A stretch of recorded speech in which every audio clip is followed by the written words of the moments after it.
अस्सलाम वालेकुम रीडर्स, कैसे हैं आप लोग। मैं हूं आपकी होस्ट मदीहा शाह। आज मैं आपके लिए लाई हूं नॉवल एडिक्ट। ये वीडियो आप देख रहे हैं नॉवलिस्टिक यूट्यूब चैनल पर। प्लीज़ इस चैनल को लाइक करें, शेयर करें, कमेंट करें और सब्सक्राइब करना मत भूलिएगा। चलिए स्टार्ट करते हैं। शामिर रज़ा बेग को तुम्हारी बेटी पसंद आ गई है। जावेद बताओ क्या कीमत दोगे इसकी। सरबराही कुर्सी पर बैठा वो हाथ में थामी गन को शहादत की उंगली में घुमाता वो इत्मीनान से बोला था जैसे वो बेजान खिलौने की बात कर रहा हो। वो मेरी बेटी है। साहिब घुटनों के बल झुका वो शख्स रोते हुए बोला। शर्मिंदगी से कंधे ढीले हुए थे। वो अमीर नवाबजादा सामने दीवार पर लगी इस बड़ी सी एलसीडी में नज़र आती एजल जावेद अख्तर की तस्वीरों को जूम करता देख रहा था। अभी इसकी आंखों को तो कभी इसके होंठों को। आंखों में एक अजब सा नशा था, जैसे वो इसे हासिल करना चाहता हो। शामिर रज़ा बेग को ना सुनने की आदत नहीं। जावेद कहा ना कि वो लड़की मुझे पसंद है। अगर खुद दोगे तो ठीक है, वरना छीन लूँगा इसे। वो सफाकी से इसके पास जाता जावेद के माथे पर लोडेड गन रखता घुराया था। पूरे पैलेस में इसकी गरजदार आवाज़ गूंज रही थी। वो अमीर बाप की इकलौती औलाद था। अच्छा बुरा सही गलत इसके नज़दीक कुछ भी नहीं था। वो जिस भी चीज़ पर नज़र उठाता वो इसके कमरे में हुआ करती थी। शामिर क्या हुआ, एजल कहाँ है। रज़ा जैसे तेज़ से मीडिया को हैंडल करते बाहर आए। मेन गेट से निकलते आदमियों की पुष्ट को देखकर उन्होंने मुतफक्किर से लहजे से पूछा, डैड कुछ नहीं हुआ, सब कुछ ठीक है, आप रिलैक्स करें। बस एजल थोड़ा घबरा रही है इसलिए वो बाहर निकल आई। वो हर बार की तरह महारत से झूठ बोलता मुस्कुराने लगा। शुक्र है खुदा का, मैं तो डर ही गया था। यार आप रूम में जाकर रेस्ट करें, मैं हैंडल कर लूँगा सब कुछ। शामिर ने इन्हें रिलैक्स करने के साथ ही वकास को इशारा किया, जो सर को खम दिए आगे बढ़ा।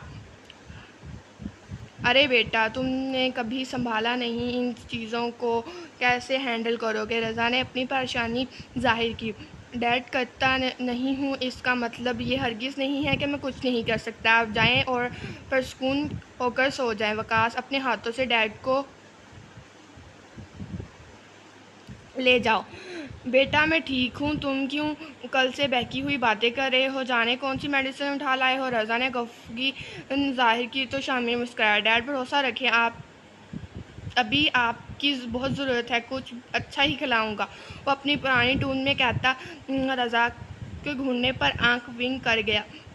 अच्छा ठीक है, देख लेना सब कुछ। और हाँ, एजल को मोहब्बत से समझाओ, अब इसे अपनी नई ज़िंदगी की शुरुआत करो। बेटा इस बच्ची को दुख मत देना। रज़ा इसके कंधे को थपकते संजीदगी से कहा।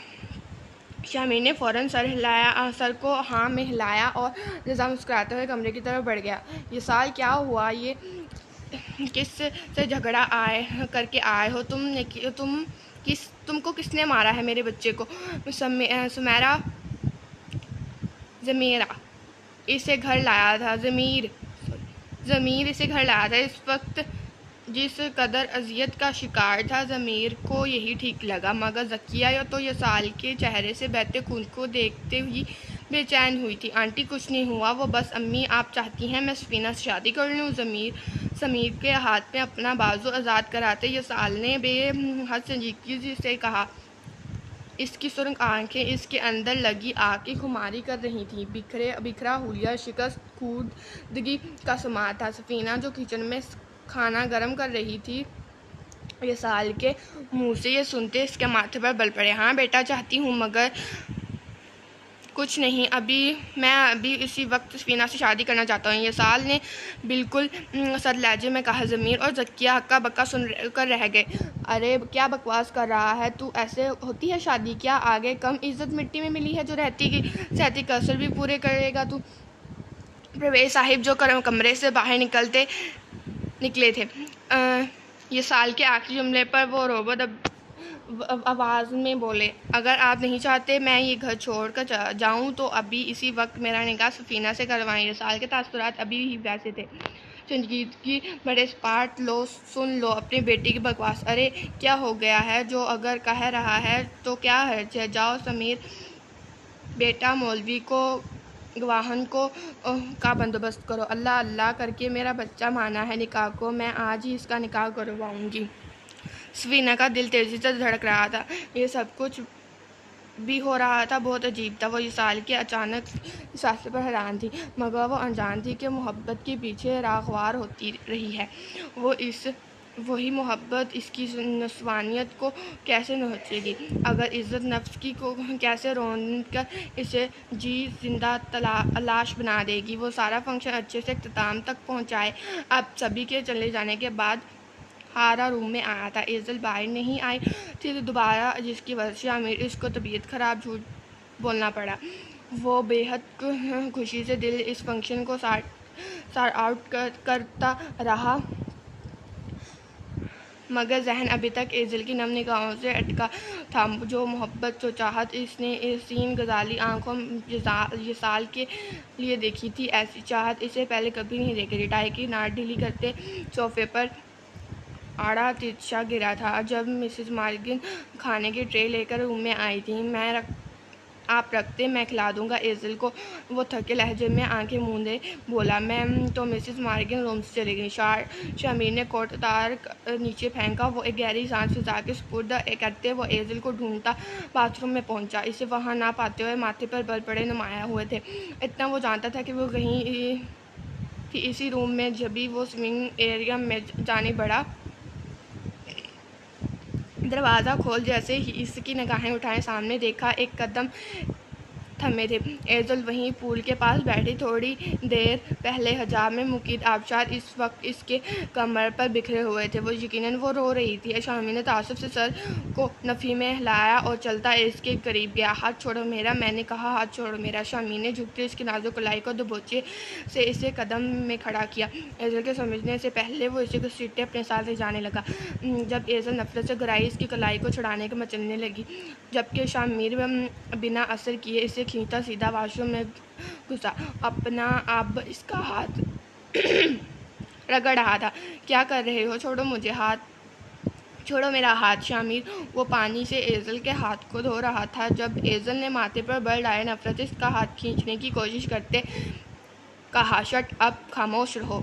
शामिर नहायत बदतमीजी से इसका हाथ पर गिरफ्त मजबूत करते दौड़ा था। एज़ल खौफजदा सी एकदम से जगह से उछली थी। आंसू एक बार फिर से इसकी हसीन आंखों से बहते जा रहे थे। मुझे बिल्कुल पसंद नहीं है कि तुम किसी को टच करो एज़ल, आइंदा ख्याल रहे। इसके आंसू देखो। वो लम्हों में नरम पड़ा एज़ल के हाथ को सहलाते से निकी से बोला। एज़ल ने खफा निगाहों से इसे देखकर अपने लब पींचे थे।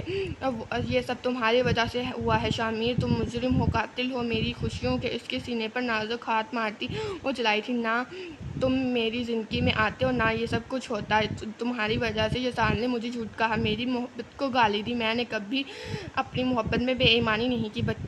बचपन से इसे चाहा किसी घर से। वो अब जब मेरी मोहब्बत को मंजिल मिलने वाली थी, तुमने सब तबाह कर दिया, सब कुछ छीन लिया मुझसे। शामिर पाट चेहरे से एज़ल को रोने से सुर्ख होते चेहरे को देख रहा था। एज़ल ने इसे पुश करती जा रही थी, अपना गुस्सा इसके सीने पर मुक्के बरसा कर निकाल रही थी, और शामिर बस खामोशी सर सुर्ख निगाहों से इसे देख रहा था। जाने क्यों, मगर एज़ल का इज़हार मोहब्बत वो अभी यसाल के लिए इसके सीने में दखती आग झुलसा गया। इसका दिल चाहा कि वो अभी यसाल को जान से मार दे। एज़ल, मैंने कुछ नहीं किया। क्या लगता है तुम्हें वो घटिया इंसान तुमसे सच्ची मोहब्बत करता था?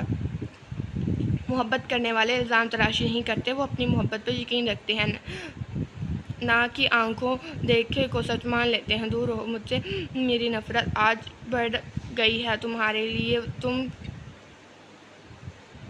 तुम किसी की हमदर्दी, किसी के साथ तक के काबिल नहीं हो शामिर। रज़ा बेग, तुम देखना कैसे ज़लील और रुस्वा होगे तुम। वो गुस्से से फिर से इसको कोसने लगी थी। शामिर जबड़े से पेंचे एकदम खामोश रह गया। मैं हूँ ही घटिया, कमीना, खूनी, दरिंदा, मगर एक बात याद रखो एज़ल, शामिर बेग तुम्हारी किस्मत में ही दरिंदा लिखा गया।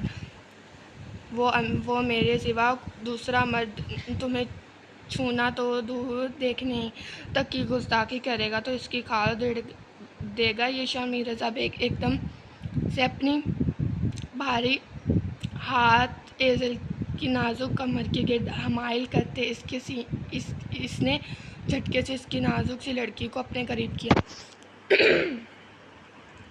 एजल की आंखों में अपनी नीली निगाहें गाड़े वो जुनून भरे लहजे में गोया हुआ था। छोड़े मुझे। वो अपनी कमर पर मजीद मजबूती होते शामिर की गिरफ्त में तलमलाई खुद को छुड़वाने की कोशिश करने लगी। जब शामिर ने उसे एकदम से इसकी बाहों में भरा, एजल ने गुस्से से इसके पार लहजे को देखा जिससे के चेहरे से के साथ साथ गर्दन की रगें उभरी हुई थी। वो यकीन गुस्सा काबू करने की कोशिश कर रहा था। एजल न चाहते हुए भी खामोश रह गई। एक बार फिर से इन दोनों की गहरी खामोशी छाई हुई थी। शामिर इसके बाहों में भरे बेड पर ला और नरमी से बेड पर लिटाए अपने दोनों हाथ इसके दाएं बाएं रखे संजीदगी से एजल के चेहरे को देखने लगा जिसका दुपट्टे से आज नाजुक सरापा इसे कब से बेचैन किए हुए था। अब क्या है? छोड़ो जान, छोड़ो मेरी, पीछे हटो। एजल ने रुख मोड़े इंतहाई बदतमीजी से कहा। शामिर ने आईब्रो झुकाए अपने शेव को अंगूठे से मसला। यू नो व्हाट, डैड ने हम दोनों को बहुत सी दुआएं दी हैं जिसमें एक ये भी है कि वो चाहते हैं हम दोनों सब कुछ भुलाकर अपनी नई ज़िंदगी की शुरुआत करें। एजल की दो दहिया गर्दन को अपनी उंगलियों के पोरों से छूते वो मकरूर सलाह जो लहजे में बोला। नीली आंखों में हरारत उभरी थी। मूड एकदम फ्रेश हुआ था। शामिर दूर रहो। शामिर ने अपने धक्के लब एजल की दो दहिया गर्दन पर रखे जो मचल उठी थी। इसे खुद से दूर करने की कोशिश वो अपने कमर के गिर्द लिपटे इसके हाथ को खोलने लगी। दिल एकदम से नए खौफ के ज़ेरे असर धड़क रहा था। वो मरकर भी शामिर को अपने करीब ना आने देती और यहाँ खुद इसके करीब तर होता जा रहा था। वह जो कुछ भी हुआ इसके लिए बुरा फील करता हूँ यार, मगर मैं सीरियस हूँ। तुम्हारे लिए अपनी ज़िंदगी तुम्हारे साथ अच्छे से गुजारना चाहता हूँ। शामिर उसकी आंखों में देखते सच्चे दिल से कहा। एजल एक पल को खामोश सी रह गई और वो किसी भी तरह इसे खुद से दूर करना चाहती थी वरना जो जज्बात इसकी आंखों में देख चुकी थी वो कभी भी इसे खुद दूर ना कर पाती। आई नीड यू एजल। इसके बेहद करीब होते शामिर ने गहरी खामोशी करते अपने लब एजल की पेशानी पर रखे। एजल एकदम खौफ से आंखें मजबूती से बंद कर ली। शामिर नो एजल एकदम से इसके सीने पर हाथ रखे इसे खुद से दूर किया। शामिर एकदम गुस्से से उठा, फिर मेज़ पर रखे वाज को एकदम से आपे से बाहर होते गुस्से से नीचे फेंका। एजल इसके कदर सख्त रिएक्शन पर सहम गई थी। वो गुस्से से पागल होता एक के बाद एक कम रूम का सारा सामान तोड़ता जा रहा था। एजल ने रोते अपने कानों पर हाथ रख लिया। इसे खौफ आने लगा शामिर बुरी तरह चीखता चलाता अपनी शर्ट को फाड़ के नीचे पटक चुका था। स्टॉप इट एजल, कहाँ जा रही हो? वो गुस्से से फेरा पीछे मुड़ा तो एजल को भागता देखकर दांत पीसते सुरख से इसकी जाने बढ़ा। शामिर, नहीं, छोड़ो मुझे, जस्ट शट अप। बताओ क्या कमी है मुझ में? वो उसके कंधों पर लादे दोबारा से बेड पर पटकता बिखरे हुलिये में इस्तफार करने लगा। शामिर, दर्द देखो, हम सुबह बात करेंगे। एजल को इस वक्त कोई पागल मजनू लगा था। इसे तेज़ी से कपकपाते हुए लहजे में कहा था, खूबसूरत हूँ, पढ़ा लिखा हूँ। वो मुकाम जो वो जगह दी तुम्हें जिसके लिए एक दुनिया मरती है। वो घुटनों के बल इसके करीब बैठता इसके दोनों बाजू पर अपनी आहनी गिरफ्त में लिए धाड़ा था। इसकी बाहरी उंगलियां एजल के बाजू में भरी बुरी तरह पिवस्त हो रही थी। आंखों में खौफ के साथ साथ अब नमी भी तैर रही थी। इसे समझ नहीं आ रहा था शायद शामिर इस कदर जज्बाती क्यों हो रहा है। वो इसे किसी भी तौर पर समझाना चाहती थी वो जो कि फ़िलहाल नामुमकिन ही था। मैंने सब कुछ भुलाकर तुम्हें दिल से अपनाया। बोलो क्या कमी है मुझ में? दुनिया की लाखों लड़कियां मुझे हासिल करना चाहती हैं, मुझे पाने को तरसती हैं, मगर तुम क्यों बार बार मेरी तजलील करती हो? बताओ मुझे क्या कमी है मुझ में? पागलों की तरह से छोड़ता चलाया था। है कमी तुम में? सुना है तुमने? है कमी तुम में? एजल एकदम धाड़ी थी। शामिर हैरत से साकित अपनी नीली निगाहों से इसे देखने लगा। क्या है तुम्हारे पास? सिर्फ पैसा, दौलत, इसके सिवा तुम्हारे पास? वो इसे पीछे धक्का देती अब चलाई थी। शामिर सवालिया निगाहों से इसके हसीन चेहरे को देखने लगा जिसका जब्त टूट चुका था। अरे तुम एक मोमिन भी नहीं हो, जानते भी हो एक मोमिन कौन होता है? छोड़ो, तुम क्या जानो? तुम जाओ के शराब पियो, लड़कियों के साथ दिल बहलाओ, यही है तुम्हारा सो कॉल्ड लाइफ। वो तंजिया मुस्कुराहट उछालती इसकी ज़ात पर वार करती सर को नफ़ी में हिला गई। अगर मैं मोमिन बन जाऊं तो चंद लम्हों की गहरी खामोशी के बाद शामिर संजीद की भरी सर्द आवाज़ में माहौल में गूंजी थी। क्या? हेज़ल ने चौंकते हुए इसे देख क्या पूछा, जिसे देख कर जिसे देख कहीं से ये गुमान नहीं हो रहा था कि वह मजाक कर रहे। शामिर अपने दुख लबों पर जुबान फेरे 2 कदम उठाए मजीद इसके करीब हो। अगर मैं मोमिन बन जाऊँ तो क्या तुम मुझे अपना लोगी? इसके लहजे में सवाल ज़्यादा बेचैनी बनाए थे। एजल हैरत से आंखें फैलाए इस हसीन मर्द को देख रही थी जिसके मुंह से अदा हुए लफ्ज़ एजल तो क्या किसी भी लड़की को शक करने के लिए काफ़ी थे। नामुमकिन है शामिर, एजल ने बेचैनी से कहते निगाहें फेर ली थी। वो मुर्गी रूम से निकलने लगी जब शामिर ने इसके बाजू से जोर से पकड़ा। मेरी बात का जवाब दो। वो हद से ज़्यादा संजीदा था। एजल को अब इसके लहजे, इसकी आंखों में भी खौफ नजर आ रहा था। अगर तुम सच में खुद को बदल पाए तो कोशिश करूँगी तुम्हें अपनाने की। कोशिश नहीं एजल, I want you in every case. मैं तुम्हें हासिल करना चाहता हूँ एजल। ना इस वजूद को मैं अपना हर लम्हा तुम्हारे साथ गुजारना चाहता हूँ। शायद तुम भूल चुके हो शामिर कि तुम इसी वजूद को तलब में तक यहाँ पहुँचे हो। एजल ने इसकी आंखों में देखो मजबूत लहजे में कहा था। शामिर भी बचना आंखें नीचे, मगर अब इससे दिल अब सब बदल चुका था। एजल, मैं समझा नहीं पाऊँगा मगर इतना जान लो कि तुम्हारी ख्वाहिश के मुताबिक ढल जाऊँगा। वो पुख्ता यकीन से कहता है। इसके बाजू को नरमी से छोड़ो तो ठीक है। अगर तुम एक कामिल मोमिन बन गए शामिर तो मैं एजल जावेद तुमसे वादा करती हूँ कि मैं सब कुछ भुलाकर तुम्हारे साथ अपनी नई ज़िंदगी का आगाज़ करूँगी। एजल ने संजीदगी से कहा तो शामिर आंखें के एक पल चमकी। वो काफ़ी देर तक इसका ज़ाहिरा की पुश्त को आंखों से ओझल होने तक देखता रहा था। वो बेचैनी से रूम से निकल गई थी। किस से पूछ के तुम सोई हो मेरे बेड पर? निकाह की रस्म ये साल की जिद के सबब तय पा गई। सफ़ीना तो बाखुशी इसके निकाह के लिए रजामंद हो चुकी थी। ये साल निकाह के फ़ौरन बाद घर से निकल गया था। अब वो रात के 1:30 बजे वो बिखरे होलिये में लौटा तो अपने बिस्तर पर कंबल ओढ़े लेटी सफ़ीना को देख के उसके तन बदन में आग लगी। वो झपटे से कंबल इससे उतार फर्श पर फेंकता गुस्से से दौड़ा था। सफ़ीना जो सारी रात इसकी वापसी का इंतज़ार करती अभी सोई ही थी, एकदम हड़बड़ाते हुए उठ बैठी। ये साल मैं बीवी हूँ, आपकी निकाह किया है आपने सफ़ीना सफ़ीना नाम है ना? हाँ। सफ़ीना ने इसे देखते ही सफाई देना शुरू कर दी, जिस पर वो बेराजी से अपनी सुर्ख आंखें मूंदता खुद पर जब्त करने लगा। नशे के सबब इस कसर चकराया था। इसने कमटी पर हाथ मारा क्योंकि इसे सफ़ीना 2-4 होती दिखाई दे रही थी। एजल वो धुंधलाई निगाहों से इसी के सामने सफ़ीना को एजल तसव्वुर आगे बढ़ा। कहाँ चली गई थी तुम छोड़कर? क्या हो गया है आपको? सफ़ीना ने इसके मुंह से अपने लिए एजल का नाम सुनते हैरान हुई थी। अपने चेहरे पर रखी ये साल के हाथ को पीछे करती हुए सुर्ख डोरियों से लबरेज निगाहों से इसे देखकर अपना दुपट्टा उठाए बाहर जाने लगी क्योंकि ये साल इसे आती बदबू वो समझ चुकी थी कि वो शराब जैसी हराम चीज़ शय को मुँह लगा कर आया। इस वक्त एजल ने तसव्वुर कर रहा था, नहीं इस बार नहीं जाने दूंगा मैं। विशाल ने इसे पीछे कमर से दबोच से ज़िद्दी लहजे में कहा था। सफ़ीना का दिल खौफ से तेज तेज धड़कने लगा। वो हर तरह मज़ाहमत करती खुद को ज़ाद करवाने लगी। वो नहीं चाहती थी कि वो इस वक्त विशाल अपने नशे कुछ उल्टा सीधा करता। नहीं विशाल, सफ़ीना इसकी बढ़ती हरकतों पर एकदम खौफज़दा होते बामुश्किल से बोली थी, जबकि वो अनसुनी करते इसे बेड पर धक्का दिया। इसके हाथों को मजबूती से थाम गया। विशाल प्लीज़ मत करें मेरी मोहब्बत को रुसवा। सफ़ीना किसी बच्ची की तरह बुलबुलाई। वो खुद को छुड़ाने की हर कोशिश करने नाकाम होती हो गई। और ये साल नशे में धुत इसे एजल तसव्वुर किया हर पार करता चला गया। वो इससे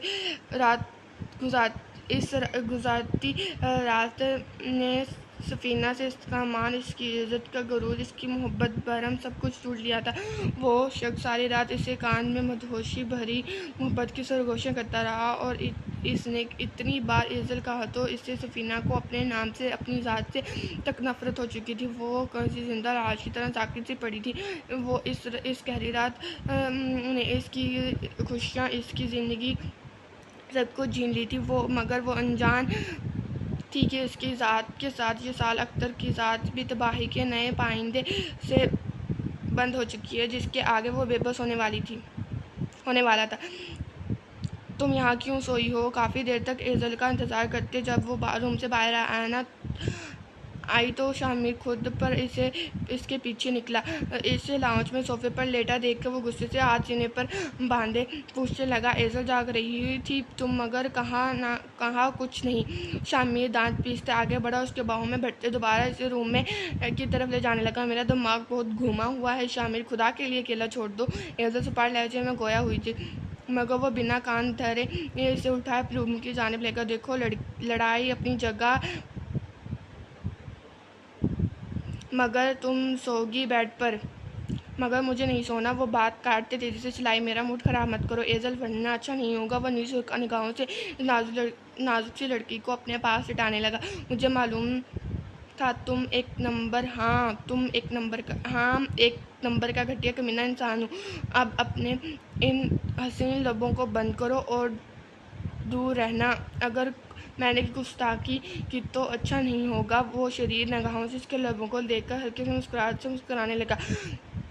एज़ल ने माथे पर बल डाले इस शख्स को घूरा जो कंफर्टर ओढ़ते एज़ल का सर अपने बाएं कंधे पर रखते, एक हाथ इसकी कमर की गिर्द हायल करते, दूसरी लाइट ऑफ करता इसके बाल सहलाने लगा। एज़ल हैरत से किंग बस इस ढीठ इंसान को घूर रही थी जो इसके बाहों में भरी सुकून लेटा था। सो जाओ जान, गुड नाइट। एज़ल को खुद को देखता पाते शामिर ने बारी बारी लब इसके हसीन निगाहों से पर रखते कहा। एज़ल इसके लम्स पर तड़प उठी, वो हाथ इसके सीने पर रखते से पीछे करने लगी, मगर शामिर ने इसका सर से सीने लगाए बालों को सहलाने शुरू कर दिया। एज़ल न चाहते हुए भी इसके नरम लम्स पर नींद की वादियों में उतरती गई और वो इसके सोते शामिर ने पुरहिद्दत भरा लम्स इसकी पेशानी पर छोड़ा। एडिक्ट कर दिया तुमने मुझे, अब तुम्हारा बन गुजाराना मुमकिन नहीं। वो गंभीर लहजे में इसके कान में सरगोशी करता, कान की लू को लबों से छूता, आंखें मूंद गया। मेरी बात मानो बेटा, मैं साथ चलता हूँ, कुछ दिन तुम्हारे साथ जाऊँगा, सारा काम समझाऊँगा। खाने के मेज़ पर 5 मिनट मुसलसल बहस चल रही थी। एज़ल बस साकित निगाहों से खाने को घूर रही थी, जबकि रज़ा बेग तो शामिर के नए ऐलान पर हैरान थे। इन्हें खुशी थी कि शामिर बिजनेस में इंटरेस्ट ले रहा है, मगर एक साथ इतनी बड़ी जिम्मेदारी वो कैसे संभाल पाएगा, यही सोचकर इन्हें परेशानी हो रही थी। डैड परेशान मत हो यार, आप घर रहें, अब आराम करें, मैं खुद देख लूँगा सब कुछ। काफ़ी किसी लेते वो खुरूबरू नौजवान मुस्कुराया तो रज़ा के चेहरे पर एक खुशी सी बड़ी मुस्कुराहट आई। शामिर की नीली निगाहें खुद से 2 कुर्सियों के पास पर बैठी एज़ल पर थी, जो बस बर्तनों को घूर रही थी। ब्लू शर्ट गत्ते के साथ वाइट कैपरी पहने, सर पर खूबसूरती छरबटा टिकाए, वो बिना किसी मेकअप के हसीन लग रही थी। शामिर की निगाहें न चाहते हुए भी इस पर रुकी जाती थी। इस लड़की का शामिर से दूर रहना, इसकी ज़ात की नफ़ी करना शामिर बेग को अनजाने में ही इसके मज़ीद करीब करता जा रहा था।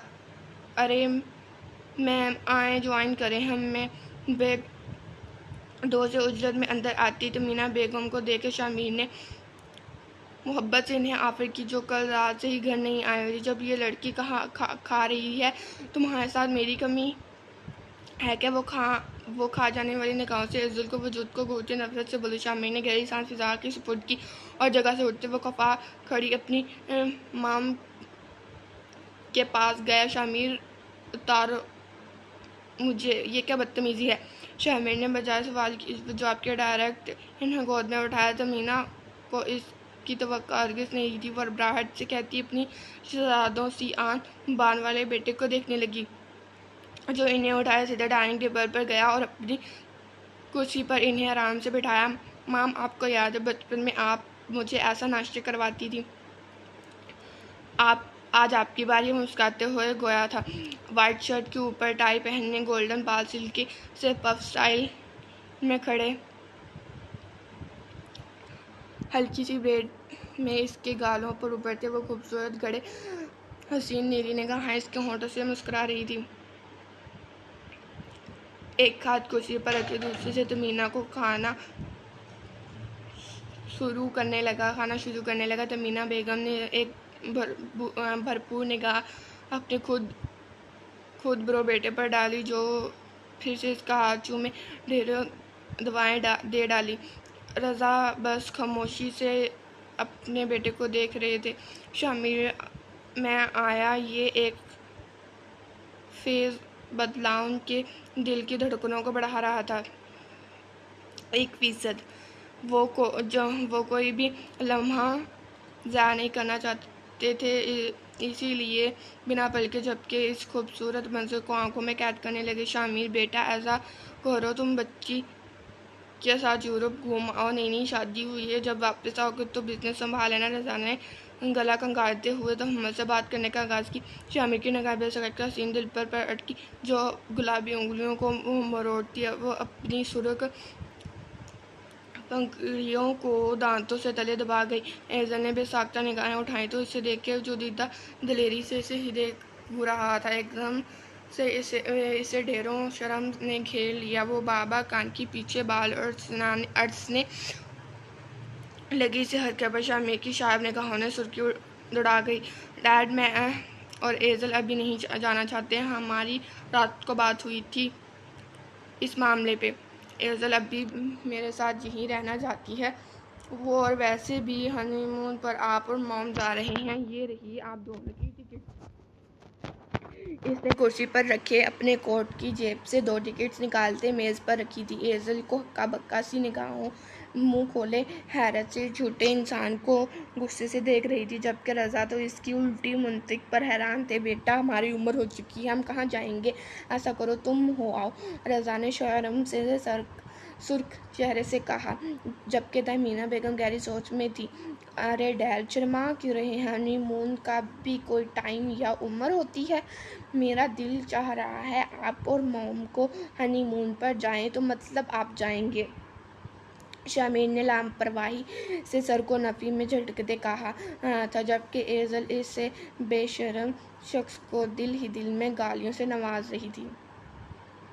शमीर, ना तो मैं कहीं जा रहा हूँ और ना ही तुम जाओगे, तमीना के सर्द लहजे में कहना शामिर समेत सभी ठटके थे। क्यों माम, क्या कुछ खास होने वाला है? वो हंसते हुए इसकी बात को हवा में उड़ाने लगा। हाँ, बहुत खास होने वाला, तमीना ने कहते हुए एक नज़र एज़ल पर डाली। रबाब आ रही है आज रात की फ़्लाइट से। तुम्हारी और रबाब की शादी है इस हफ्ते की 10 को। मम्मा, शामिर शाक की हैफियत में चला रहा था।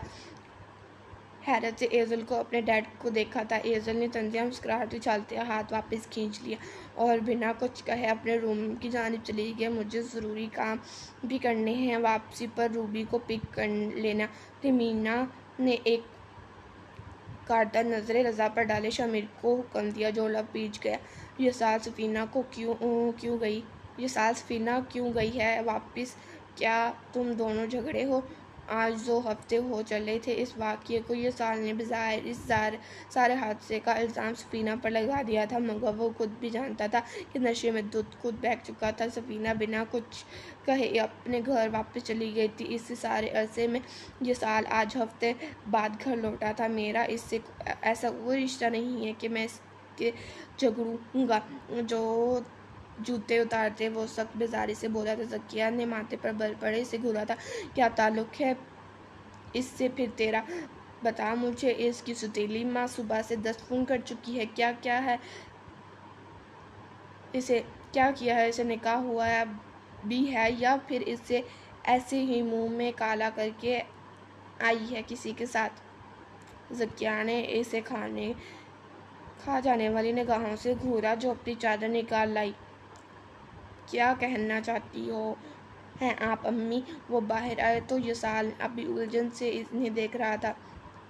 माँ बनने वाली है सफ़ीना, और आज बेहोश हो गई थी। 2 हफ्ते हो गए इसे गए। बच्चे शर्म ना आई बीवी को यूं छोड़ दिया। वो सब इसकी अच्छे से क्लास ले रहे थे, जबकि ये सार इनके लफ्ज़ों पर ही शक रह गया था। अम्मी अब मुंह लटकाए क्यों बैठे हो? चप्पल पहन और चल, मेरे साथ लेकर आई इसे घर। ज़किया बेगम सर को झटकते बाहर की तरफ बढ़ी, जबकि ये साल इस नई मुसीबत पर अलग मुतफिर हुआ था। तुझे क्या हुआ है? क्यों मुंह लटकाए बैठा है? अब रोहान ने बड़ी हिम्मत से शामिर को छेड़ा था, जो रॉकिंग चेयर पर सर गिराए बैठा था। सारा प्लान फ्लॉप हो गया कमीने, और तुझे अब भी मेरे मुंह की पड़ी है। शामिर ने खींचकर इसके टांग मारी, जो उछलता हुआ इसके के साथ बैठे हमजा को गोद में चढ़ा था। दूर रह मुझसे, हमजा ने नाक चढ़ाए इसे घूरते हुए कहा था। तो रोहान भी मुंह टेढ़ा किए इससे उठा। ऐसा कर, तू एजल को लेकर किसी होटल में चला जा और वहाँ इससे कोई ड्रिंक पिला देना। फिर इस बातों में और जाके इसकी रजामंदी मांग लेना, और फिर जब एक बार तूने इससे हासिल कर लिया, फिर वो कुछ नहीं कर पाएगी। फिर तू कुछ वक्त इसके साथ गुजार लेना, फिर फौर और बाप से शादी कर लेना। रोहान ने उसे मुहासलाना मशवरा दिया। तो पागल हो चुका है रोहान? मैं इसे कल रात ही कहा है कि मैं मोमिन बन जाऊंगा, और अब अगर इसे कोई ड्रिंक दूंगा तो वो भी बातें सुनाएगी। कुछ और बता। शामी ने माथे को घूंटे से उंगली से मसला। वो एसर को हासिल करना चाहता था, मगर इसकी रजामंदी से। ये अब उसकी जिद बन चुकी थी। वो इसकी रजामंदी के लिए हर हद पार करता जा रहा था। शामिर तो गलत कर रहा है। ये सब हमजे की ज़ुबान पर गुलजी हुई थी। वो बोले बना रह ना सका। क्या गलत कर रहा हूँ? शामिर ने स्पाइडर पे से घूरा था। देख पहले तो मीडिया को बुलाकर फिर इससे झूठ बोला कि अब अगर तूने इसे छोड़ सका तो क्या करेगा।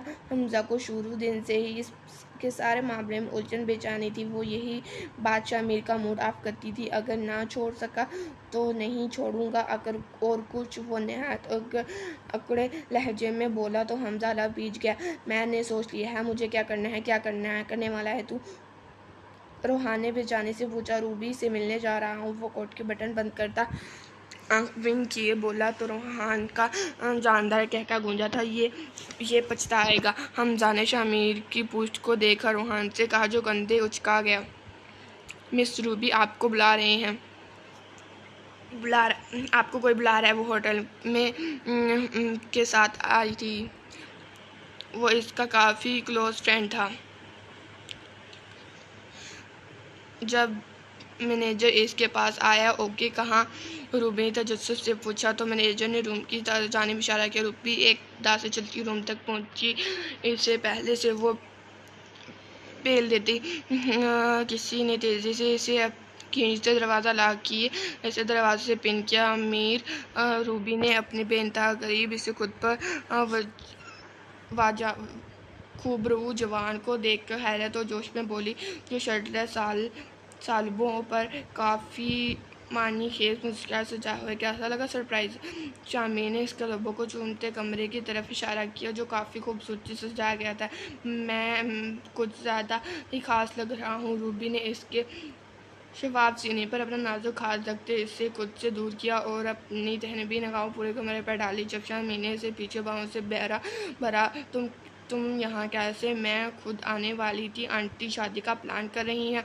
अब तुम खुद आ गए। वो नजरें पूरे रूम पर दौड़ाए पूछने लगी, जबकि शामी बिना तवज्जो इसके कंधे से बाल समेटता अपने होंठ रखते आंखें मूंद गया। वो पहली बार इतना करीब आया था। रूबी को अजीब लगा तो, मगर वो इसकी मोहब्बत के आगे खामोश थी। मैं तो बस यूं ही प्लान बनाया था। माम ने तो यही बस प्लान बनाया था। शामिर इसका कोट तारा इसकी कमर के गिर्द बाजू हमाइल किया। ओह अच्छा, तो फिर तुमने प्लान करके मीडिया में अपनी वाइफ शो करवाई। रूबी ने इसकी गर्दन में बाहें डाले हंसते हुए पूछा। शामिर बिना कुछ कहे एक बार में सांस से रोक गया था। रबाब का सांस खौफ से तेज होने लगा था। शामिर का दूसरा हाथ रबाब की कमर पर हरकत कर रहा था और इसकी अगली हरकत का सोचते वो खश्तज़दा हो गई थी। तुम्हारी जगह कोई और नहीं ले सकता डार्लिंग, तुम शामिर बेग की जान हो। शामिर उसकी सराहीदार गर्दन पर लब रखते कमी लहजे में बोला था। वो झुकते इसकी बाहों में भरा। शामिर, हम डिसाइड किया था शादी से पहले हम ये सब। बाप इसके चेहरे को हाथों में भरते मोहब्बत से कहा, मुझे तुम्हारी ज़रूरत है रूबी, प्लीज़ मत कर रुको। वो सरगोशी नुमा आवाज़ में कहता है। इससे कमर में मजबूती से दबोच गया।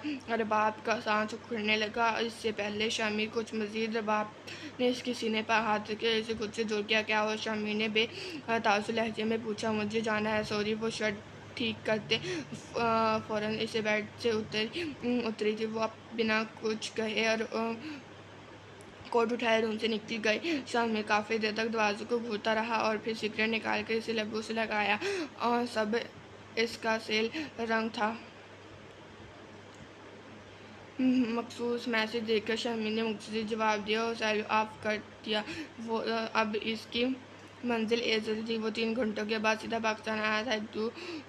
एक दो ज़रूरी काम कर निपटाने के बाद बिना किसी से मिले सीधा घर लौटा और अपने रूम में गया। एजल रूम में नहीं थी और इसे ढूंढता पूरा एरिया जहाँ पहुँचा। पुल एरिया जहाँ इसके एजल का मुश्किल ठिकाना था।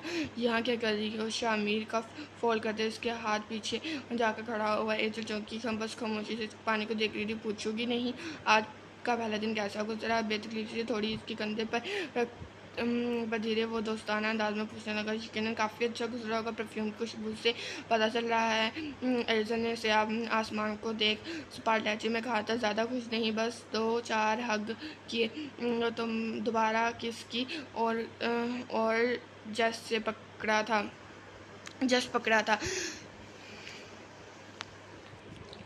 वो दिलेरी से इसकी आंखों में देख कर अतराफ़ करने लगा, जबकि एजल का मुंह हैरत से खुला था। वो मारे जबकि दांत पीसती रह गई थी। तुम कभी नहीं बदल सकती शामिर, एजल ने तासुब से कहा। तो वो 3 मर्दों कदमों का फासला समेटते पकड़ने खुद से मज़ीद करीब कर गया। जानता हूँ अगर तुम मिल गई हो तो बदल सकता हूँ। शामिर ने बेकरार निगाहों से इसकी चेहरे को देखते जबकि आलिम के कहा था, भूल है तुम्हारी। एजल नफरत से उसकी हसीन आंखों में देख नफरत भरे लहजे में घुराई थी। शामिर के हाथ झटके थे। वो जाने लगी थी जब इसने लम्हों में एजल के दुपट्टे को पकड़े इसे अपनी तरफ खींचा। वो खुद भी इसके करीब तर होते दुपट्टे इसके सर से उतार उसकी कमर में डाले इसे खींचे सीने से लगाया। बात सुनो, एक सरप्राइज है तुम्हारे लिए, सुबह चलोगी साथ? वो उंगली इसकी शफाफ गर्दन पर फेरता आँच देती निगाहों से इसे देखकर ने पूछने लगा, मुझे कहीं नहीं जाना, जान छोड़ दो मेरी। वो गुराई थी जबकि शामी बुरी से मुंह बनाता इसकी गर्दन पर बने इस स्याह दिल पर झुका। एजल के अल्फाज मुंह में ही गड़बड़ होने लगे। चेहरा पसीने से तर हुआ था। तो तुम रेडी रहोगी? सुबह सरप्राइज पसंद आएगा तो मैं इनाम मैं खुद ले लूँगा। वो उसे सेल पर काल आ रही थी उसके सेल पर काल आ रही थी जिससे की वजह से इसे मजबूरन एजल से दूर होना पड़ा। मगर वो इसे जाने तंबीनिया के साथ इनाम की धमकी भी दे गया। ये कभी नहीं सुधर सकता। इसे चोरी पुष्को खुद थी। एजल हड़बड़ाई, काम हो या नहीं? इसने जैसे ही कॉल यस करते मोबाइल कान से लगाया से मुतफिक का आवाज़ सुनाई दी। हो गया आपका काम? कोई सेंस होता है बात करने का? मगर आप तो हमेशा बदलियाज से बोलते हैं। मुकाबिल इतने ही गर्द लहजे में पूछना शामिर को बिल्कुल भी अच्छा नहीं लगा था। जब भी मुँह में बगाड़ते वो तनहीदी से गोया हुआ। मैं इंसान को इसकी औकात में रखना अच्छे से जानता हूँ मिस्टर मीर। स्पीकर से वो वही भारी मगर ठंडे डाल लहजे उभरा। शामिर के चेहरे की रंगत लम्हों में सिर्फ पड़ी थी। वो इसका एक हाथ पैंट पॉकेट में डाल स्पाट लहजे से बादलों को आउट में हुए ऐसे चांद को देखने लगा। अब बोलो रबाब आ रही है? पाकिस्तान मुकाबिल ने फिर नरम लहजा अपनाया। मैं आपका गुलाम नहीं, यहाँ पे कोई कमांडो जो नौकरों की तरह हर हुक्म बजा ले। मैं शेर बेग हूँ जिसके अपने कायदे कानून है। वो शामिर बेग जो अपने बाप की भी नहीं सुनता, वो आपकी क्यों सुनने लगा? मैं इस बार शामिर के लहजे में कोई लिहाज और इज्जत नहीं थी। मेजर शावेज किंग चेयर से उछलते हुए उठ खड़े हुए थे। तुम सही नहीं कर रहे हो ये सब। शामिर ज़बान संभाल कर बोला। मेजर का चेहरा लम्हों में सूख पड़ा था। एक दुनिया इनसे डरती है। वो लोगों की उंगलियों पर नचाने के आदी थे, मगर यहाँ तो शामिर बेग की उंगलियों पर पिछले 1 साल से नाच रहे थे। शुरुआत आपने की थी मिस्टर मेजर, अब इख्तिताम मैं करूँगा। वह इत्मीनान से भरे लहजे में बोला। फिर से इस जोन में वापस लौटा। अच्छा सॉरी, मुझे ऐसे बात नहीं करनी चाहिए थी। मेजर शावेज ने जानते से इसके सिवा इनके पास कोई चारा नहीं है। वो किसी भी तरह शामिर से गुलवाना चाहते थे। लास्ट बार माफ़ किया, आइंदा ख्याल किएगा। इसके लहजे में वार्निंग थी। मेजर ने रुमाल निकालते माथे पर चमकते नन्हे पसीने के कतरों को साफ किया। शामिर बोलो भी, क्या बात है? रबाब से उसकी खामोशी में मेजर अपने बाल नोचने पर मजबूर कर रही थी। बताता हूँ, इतने गुस्से में मत हुआ करें, अपना लहजा दुरुस्त करें। वो नाक चढ़ाते वार्निंग से बोला और पूल के पास रखे एक बेंच पर लेट गया। ओके, अब नहीं करूँगा। तुम बताओ प्लीज़, क्या बात है? मेजर ने गहरा सांस लिया। ज़्यादा कुछ नहीं, बस उसके हाथ एक रोमांटिक नाइट गुजारना चाहता हूँ, मगर इससे दो किसी से आके काम नहीं जाने दिया। बोला पैर से इसके कंधे झटके। बोला तो मेजर शावेज जा पारा चढ़ा। क्या कहा है तुमने? क्या तुमने इससे सब के लिए गए थे वहाँ? मेजर ने हैरत से पूछा। इन्हें झटका लगा। शामिर ऐसा कुछ करेगा इनका वहम गुमान में भी नहीं था। आपने ही कहा था कि आपको 1 हफ्ता चाहिए। रबाब किसी भी तरह पाक ना आए, इस बाद वो लड़की को ढूंढ सके। अब वो नहीं आ रही, आप पता करें वो लड़की कौन है। शामिर ने संजीदगी से कहा। तो मेजर एक पल के लिए खामोश हुए थे। कुछ वक्त चाहिए शामिर, मैं ढूंढ लूँगा इस लड़की को। तुम्हारे शहर की है, बस एक बार मुझे मालूम हो जाए वो मासूम कौन है। इसके बाद बाब इसके साथियों को पकड़ते मैं कामयाब हो जाऊँगा। आपके साथ हूँ सर, डोंट वरी। जब तक आप इस केस को सॉल्व नहीं करेंगे अब मैं रबाब को हैंडल करने में आपके साथ हूँ। शामिर ने मुस्कुराते हुए कहा। तो मेजर मुस्कुराए थे। हाँ, पिछले 1 साल से तुम्हारी मदद की वजह से हम इस केस को सुलझा पाए हैं, वरना पाकिस्तान से गुमशुदा होने वाली मासूम लड़कियों को अगवा होने के पीछे एक लड़की का दिमाग होगा, ये हम सोच भी नहीं सकते थे। मेजर शावेज ने दिल से कहा था। वो वाकई में शामिर के स्पोर्ट और बाब एंगेजमेंट करने के सबब वो रबाब नज़र पर रखे हुए थे। आपको कोई भी मालूमात मिले तो मुझे ज़रूर बताइएगा। अभी वो फ़ोन रखता है। Okay, God bless you. Major ने शाइस्ती से कॉल काट की। चलिए व्यूवर्स, आज हम यहीं तक नॉवल को ख़त्म करते हैं। हम मिलेंगे आपसे कल। अल्लाह हाफिज़।